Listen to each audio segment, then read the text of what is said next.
regards to the government of the time. It's the Ballinger Yeomanry won't come and put it down.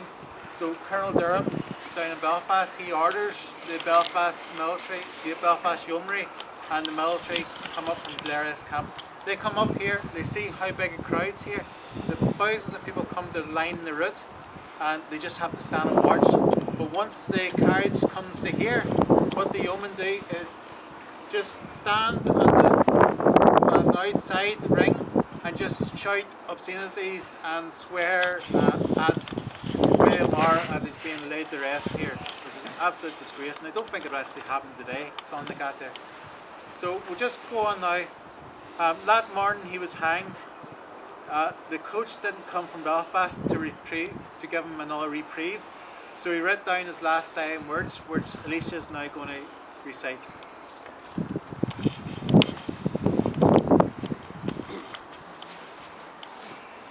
The dying declaration of William Orr of Farnsheen in the county of Antrim. To the public, my friends and countrymen, in the 31st year of my life I have been sentenced to die upon the gallows, and this sentence has been in pursuance of a verdict of 12 men who should have been indifferently and impartially chosen. How far they have been so, I leave that to the country. I leave to that the county from which they have been chosen to determine, and how far they have discharged their duty, I leave to God and to themselves. They have, in pronouncing your verdict, thought proper to recommend me as an object of humane mercy. In return, I pray to God, if they have erred, to have mercy upon them. The judge, who condemned me humanely, shed tears in uttering my sentence, but whether he did wisely in so highly commending the wretched informer who swore away my life, I leave to his own cool reflection, solemnly assuring him in all the word of my dying breath that informer was forsworn. The law under which I suffer is surely a severe one. May the makers and promoters of it be justified in the integrity of their motives and the purity of their own lives by that law. I am stamped a felon, but my heart disdains the imputation, my comfortable lot and industrious course of life best refute the charge of being an adventurer for plunder. But if to have loved my country, to have known its wrongs, to have felt the injuries of the persecuted Catholic, and to have united with them all and all other religious persuasions in the most orderly and least sanguinary means of procuring redress, if those be felonies, I am a felon, but not otherwise. Had my counsel, for whose honourable exertions I am indebted, prevailed in their motion to have tried me for high treason, rather than under the insurrection law, I should have been entitled to then a full defence, and my actions and intentions have been better vindicated, but that was refused, and I must now submit to what has passed. To the generous protection of my country, I leave a beloved wife, who has been constant and true to me, and whose grief for my fate is already nearly occasioned her death. I leave 5 living children, who have been my delight. May they love their country as I have done, and die for it, if needful. Lastly, a false and ungenerous publication having appeared in the newspapers stating certain alleged confessions of guilt on my part, and thus striking at my reputation, which is dearer to me than life, I take this solemn method of contradicting that calumny. I was applied to by the High Sheriff and Reverend William Bristow, Sovereign of Belfast, to make a confession of guilt, who used entreaties to that effect. This I peremptorily refused. Did I think myself guilty, I should be free to confess it, but on the contrary, I glory in my innocence. I trust that all my virtuous countrymen will bear me in their kind remembrance, and continue true and faithful to each other, as I have been to all of them, with this last wish of my heart, nothing doubting of the success that cause for which I suffer, and hoping for God's merciful forgiveness of such offences as my frail nature may have at any time betrayed me into. I die in peace and charity with all mankind. William Orr, Carrickfergus Jail, October 5th, 1787. Thank you, Alicia. Thank you. So as we found out there, William left 6 wains behind, one in his mother's belly, so unborn, you know. But he didn't. They were poor. After the Battle of Antrim, the Monaghan militia, the other militias that were in the town, went up and ravaged the countryside, and they burnt down William R's house, where his widow was trying to rear his wains. But his wife then had to hide out for a couple of days before she went back to the house to try to rebuild their family. But they didn't have any money. These people were now penniless. They didn't have money to erect any memorial. But this is the family plot of the Orrs, and this is where William was laid to rest that day. So we're just going to lay a couple of wreaths here in memory, one here for Reclaim the Enlightenment. That's a wee group that some of us are involved with, and I suppose does anybody want to... This is Frank Orr, so he's going to put it later for Reclaim. And next is Yitzhak.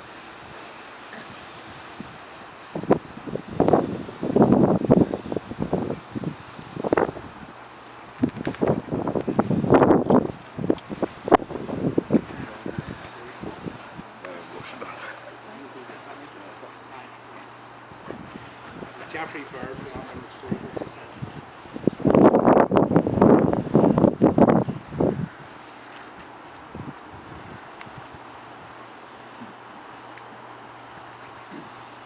Now we're going to hear a wee tribute from Mark Dougherty.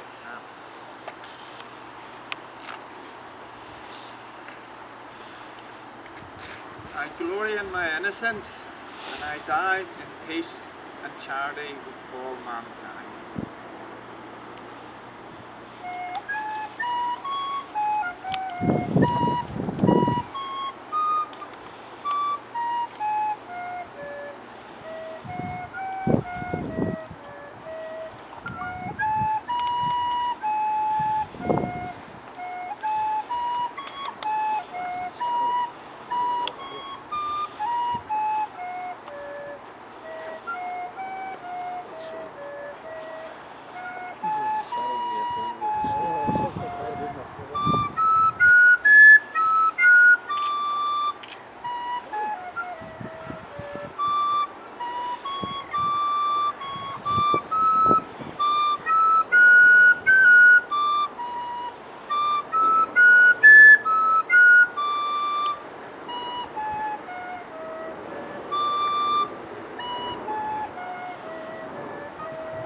Martin, do you want to say anything there?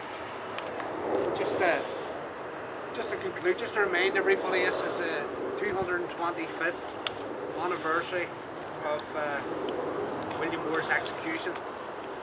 And as I say, I think all I can say, the last 25 or 30 years, I certainly feel that I've tried to promote the thing with others, and to see the crowd coming out today and the diversity in people that's coming every year is really, really important. And the main ingredient is to see different persuasions, because that's what these people are for.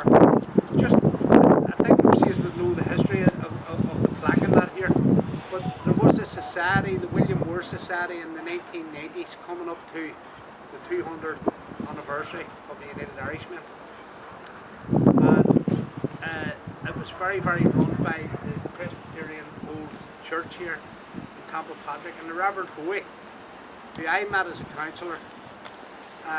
He basically was very much the force behind it all, and they had the plaque erected here, and they had a paper plate the last month, and basically they were exclusively Presbyterian in Campbell-Patrick here, so it's essential that this carries on. I certainly remember in the middle years, as I was called it, around 203 and 204, coming up here, and it was very, very hard to create interest. And as I said earlier on, I think the politics around these people, not only are they very colourful, they were challenging human slavery 200 years ahead of its time, for liberties and basically people's rights. I think their story is going to be told a lot more in the future, and I think these people here are going to last time, when some of the politics of the day won't. That's certainly what I feel about them. And as I say, delighted to see the turnout here today, and let's maybe try and build on this, and thank you very much.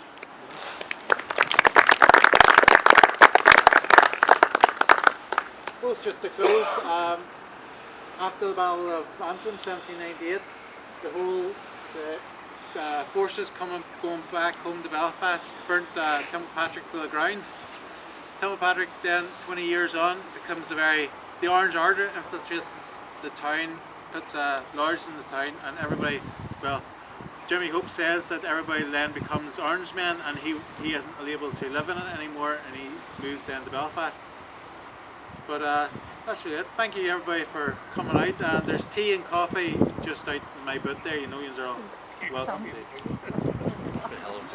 Join us. Donald, do you want to say? No, just I suppose this is the first of the 225th commemorations, whatever. So it is fantastic to see so many people out and about today. So just thanks to everybody for coming today, and look out on social media, Reclaim the Enlightenment and all the rest of it for the events for next year, for the Battle of Antrim commemorations, etc. And if you've nothing better to do tomorrow afternoon, come down to the Assembly Rooms, which is down in Waring Street. We're trying to do something to raise awareness about the building there and the importance of it and the Enlightenment period. So that's at 2:30. What? There you go. 2:30. Gather there in the Is the centre. assembly rooms open or is they open? No. So It's a manifestations, John Gray's term for it, rather than demonstration. Demonstration. So we're going to gate Christ the place or?